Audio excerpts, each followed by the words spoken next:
Pecah inilah kondisi pos jaga COVID-19 Wisma Atlet Jakabaring yang sudah ditimpa oleh batang besak pada awan nari tadi.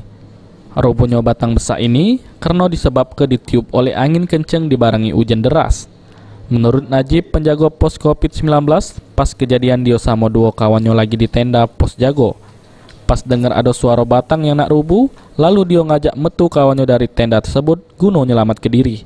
Pohon ini kenapa Pak ini Pak? Pohon ini memang sudah tua pohon ini.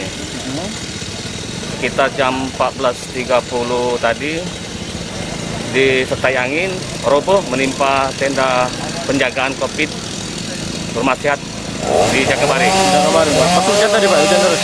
Ya hujan deras, disertai angin, tumbang pohonnya menimpa tenda pengamanan COVID-19. Pada saat itu di bawah tenda ada siapa Pak? Ada 3 orang, Ada 3 orang Pak ya? saya sendiri, Pak Hentar dengan Pak Joni. Tak mana itu Pak? Langsung rubuh itu Pak? Pak Hentar, dia kedengaran ada suara kerek langsung keluar. Nah kami berdua tadi dengan Pak Joni belum. Setelah itu kami keluar ya. Beruntung tidak ngati korbannya Pak ya? Alhamdulillah nggak ada cedera ya. Luka-luka tidak ngati juga Pak ya? Nggak ada ya. Tapi tenda kita hampir rubuh nih Pak? Iya. Dengan kejadian ini, petugas penebang batang sudah datang ke TKP, terus berseke sama menebangi batang yang sudah rubuh. Irawan, PAL TV.